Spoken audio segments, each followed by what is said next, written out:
scooter going to be too much for Inoue. I think he's gonna be just too big, and I think he gonna surprise Inoue because he got a little power too. He gonna be. Inoue is on another level, but Sam's very, very confident about what he's doing, and they've obviously taken a step aside at the moment. Sam Goodman versus Naoya Inoue goes down on January 24th, and it's set to be a thrilling fight. TJ Dehaney looks back on his fight with Inoue, saying Inoue's ring control and pressure made it tough for him to move. Inoue was good at cutting off the ring and closing the distance, which made things difficult for TJ during the fight. It was only when I watched it back, and he was quite clever the way he was adding pressure and cutting off the ring. Because I was circling around, and I don't mind boxing off the ropes or in the corner sometimes, but he was very good at just pressing and just getting out that tiny bit out of range and coming back in, and I think that's where I was starting to struggle as the fight was going on. TJ ranks Inoue in the top 3, but doesn't solidify his exact position, acknowledging the competitiveness of the division. He says there's an argument for other fighters, so it's hard to lock in Inoue's exact rank. Where'd you put him in your pound-for-pound rankings? Yeah, he's up in his top 3. You can't like solidify because there's an argument for everybody there, so you can't like solidify a place, but he's in the top 3. Sam Goodman talks about getting ready for Inoue's power. He says he's trained with punchers who hit hard, so he's prepared. Sam knows Inoue's strong, but believes no fighter is unbeatable. So you're gonna have punches as well to go against this guy. I'm constantly faced with it in the gym every day. Ra'is Aleem thinks Inoue will beat Goodman easily. He doesn't think the Goodman has the power to make Inoue respect him, even though he's undefeated. Ra'is feels Inoue will dominate the fight. No, honestly, I think Inoue stops him within 8. Sam, he's not a big puncher. He's a solid dude. He's not a bum. He's undefeated, but I don't see him going out there and really making Inoue do anything to respect him.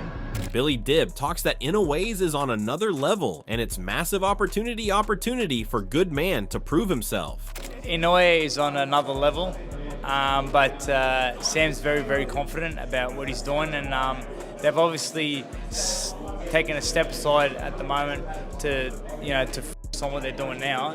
But he's in line for that opportunity against Inoue. Obviously, he's the red hot ticket. So, if you can upset the apple cart and get that win, then you're on a big stage, aren't you? But obviously, it's a massive opportunity for Sam. First and foremost, he has to get through this one.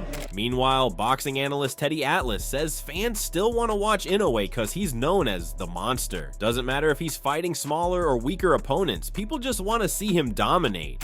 Yeah, you keep him active. Obviously, he's the monster. You want to keep him out there. People want to see the monster. It doesn't matter if Godzilla every once in a while, chomps on somebody a little smaller, and goes and bites the head off of Maltha's little brother. That's okay. It's all right. It's still Godzilla. We want to see Godzilla. We want to see the monster. We want to see these top guys, they're heroes. Atlas gives Inoue credit for always facing top opponents, unlike other boxers who take easy fights. He says Inoue's earned the right to take a break with an easier match. A little bit of a break. He deserves it. And as both champions said, he's fought everybody. He's fought all the top guys, all the dangerous guys. I remember when he was fighting Fulton. People thought he was going to lose to Fulton. There was a lot of people that made a good case for Fulton. He's a good counterpuncher. He's a real good defensive fighter. He's really going to be risky for Inoue. And at the end of the day, Inoue gets rid of him too. So I have no problem. I do have a problem a lot of times with some of these guys. That can cherry pick the way they cherry pick, because all they do is pick cherries. And they never pick a strawberry. They never get anything else. They only get cherries, but not Inoue. The boxing world remembers Inoue's last fight, where he got knocked down but still showed his skill. People are comparing him to legends like Floyd Mayweather in his prime. Critics say Inoue needs to stay active, even if it's not against top opponents, to keep his sharpness and stay visible. Regular fights help him stay in top shape and keep fans interested while he waits for bigger matchups. This is key as he stays in the mix of a competitive boxing scene. We can't just pull out opponents constantly out of the factory. Like, Exactly. And we need a big opponent. We need a big name opponent. There's only so many that exist. Right. You got to build them up a little bit. At the same time, Inoue wants to stay busy, so there isn't these big name opponents that are constantly in the influx, like a what do they call the machine? The conveyor belt. The conveyor belt. Yes. Boom. That's why I love this guy. That's why I love, because he thinks of stuff. I try. So the conveyor belt comes out, and then you got to watch these big name opponents. Right. You can't have that all the time. But Inoue wants to stay busy. Isn't that a good thing? We want to see him. Furthermore, former professional boxer Roy Jones Jr. praises Naoya Inoue, calling him a bad dude. Brawn over there in the name of Inoue. He just won. That is a bad dude, you hear me? Say what you want, I know he way over there in Japan or wherever he is, but that is a bad dude. Jones acknowledges that Inoue doesn't get as much attention in the US, partly because he fights in a weight class that lacks high-profile opponents. This limited exposure affects how his talent is perceived on a global scale. Jones added, "The one that we did have, look what he did to him, so he really won pound for pound, but because you don't have the opposition to prove it, I gotta leave him there right now." Sam Goodman recalls moving closer to the ring during a fight in Japan, catching the monster's attention, who later became his future opponent. The unplanned encounter was significant, marking mutual recognition between them ahead of their anticipated fight. I'm different, and I'm going to show why I'm different when I get the chance to face him. Well, you did say to me, you go, I'm going over to Japan, I'm going to Tokyo, the Inoue fight, I'm going to be in there. Next minute I'm watching, you pop up on, he's called you up. That was completely unplanned for anyone playing at home. Run me through it. Look, we started in about row 9 and we ended up in row 1. So, yeah, it was off the cuff. We had, we were calling it the golden ticket. It was like Willy in the Wonka factory. But so we had these passes that kind of got us anywhere, and we just got closer and closer and closer to the ring. Eventually, I could yell out at him, and he caught us in the ring. So it's sort of how that came about. But yeah, it was nothing manufactured or planned before it. It was just hustle our way to the front and see what we could do. Sam Goodman points out Inoue's consistent activity and his readiness to take on challenges. While he's optimistic about their fight happening, Goodman makes it clear that nothing's been confirmed yet. It's all allegedly at the moment. So allegedly, what's the story allegedly? Allegedly, it's mate, I've got nothing for you, so no, I can't break anything here. So it's all rumours at the moment, nothing absolutely done. And look, I'm hoping that we can get something worked out, and it is the Monster. So it's the biggest fight in boxing. It's the fight I want, and that's the one we're targeting. Is there any reason why it wouldn't be Inoue? Unless he doesn't want to fight, like that's the only way. And I don't see that from him. I think he's taken on every challenge there is in boxing. He's staying active as well. So look, I think we're gonna get a deal sorted and get a deal done. And look, it's all looking positive, but there's nothing official I can really say at the moment. Jason Maloney talks about Sam Goodman's chances in the upcoming fight, backing his fellow Aussie and hoping for a strong showing. But he also admits that Goodman's up against a tough challenge in Inoue, who's still dominating the 122-pound division. Talks to Sam Goodman going in there next. What do you think of his chances? Oh, look, you want to back your countryman and you hope he does well, but it's very hard to see anyone at 122 giving Inoue too much trouble. But yeah, mate, I'll back him and hope he does well in the fight. Stephen Fulton tells Inoue to keep moving up in weight as long as his body holds up, but warns not to go too far. He stresses that moving up in weight raises the risk of long-term health problems, especially brain injuries, even with small hits. Fulton urges Inoue to balance ambition with caution to protect his health while advancing through divisions. Do you think Inoue should stay in his division or should he go up? I mean, I'm not sure. He should keep climbing that ladder until you can't climb it no more. I mean, I feel like that's how I would do it. Or unless you feel like you're reaching that peak within your body, your age range, that you just want to, stop before, too much brain damage or mental, whatever the case may be. Because no matter if you get hit a lot or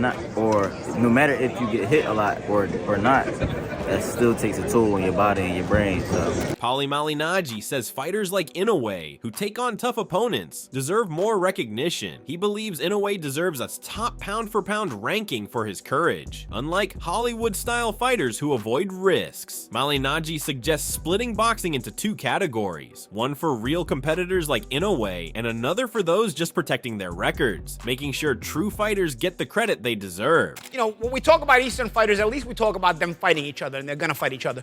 A lot of times when we talk about these Western stars, the conversation is who they're not fighting. Why the fights aren't getting made. Why you know, we talk about the possibilities and then we end up having to complain about, well, why is it not happening? Who's to blame? All this other stuff. You ever notice the Eastern guys, we always talk about the fight is gonna happen. And the fight does happen. You know, the next time we do a ranking show on a pound for pound list, I'm gonna make my Hollywood pound for pound list and I'm gonna make the real fighters pound for pound list. Because a lot of times boxing fans get confused and intermix the two together. And then the fighters fighting everybody don't get enough credit because the fighters fighting everybody are gonna knock each other off, take losses, and then not wind up on the pound for pound list. Either we get rid of pound for pound lists or we have to have a category A and a B. Paulie Malignaggi points out that Eastern fighters are always ready for tough challenges. He says, "I've never heard an Eastern fighter try to weasel out of a fight by asking, how many tickets does this guy sell?" He's confident the Naoya Inoue fight will happen, adding, "The fight's gonna happen. We know the fight's going to happen." Even though the talks might seem too much, he thinks it's all worth it, telling fans to let it marinate and build as the fighters show their heart. Chris Algieri says Naoya Inoue has the potential to be a global boxing star. He points out Inoue's draw in Japan, saying he could fill up the Tokyo Dome, and if marketed right, they could fill arenas worldwide. They could fill Dodger Stadium, and if it's a trilogy, maybe even the O2 Arena in England. Algieri thinks with the right promotion, Inoue could be a big pay-per-view star. He believes Inoue's appeal goes beyond borders, making him a key figure in boxing's global market. Ahead of his fight with Inoue, Sam Goodman points out the irony in how critics viewed TJ Doheny. When Goodman beat Doheny, they wrote him off as old, but after Doheny fought Inoue, those same critics now call him a worthy opponent, showing how inconsistent their judgments are. You beat TJ quite a while ago now. Yeah, he's fought my leftovers, so it's yeah. When I beat him, you know, I put him down. I made him run all around the ring after I did put him down, and Goodman is frustrated by how some people discredited his victory back then, only to now elevate Doheny's status as another top fighter like Inoue is set to face him. Goodman stays confident in his skills and the path he and his team picked, focusing on his journey and goals ahead. As Goodman puts it, "I don't care about the opinions of other people. I know what I and my team are about, whatever plans are, and I'll see Naoya at the end of the year." Luke Thomas says Naoya Inoue is one of the best boxers right now, up there with Bud Crawford and Alexander Usyk. Everyone, time for technical difficulties. My name is Luke Thomas, and this is where I go over the weekends, or in this case, the past few days' best fights. All right, let's talk about it. Naoya Inoue, maybe the best boxer alive. It's either him or Bud Crawford or Alexander Usyk. You can have that debate, but any conversation about who the best boxer in the world is that doesn't include this guy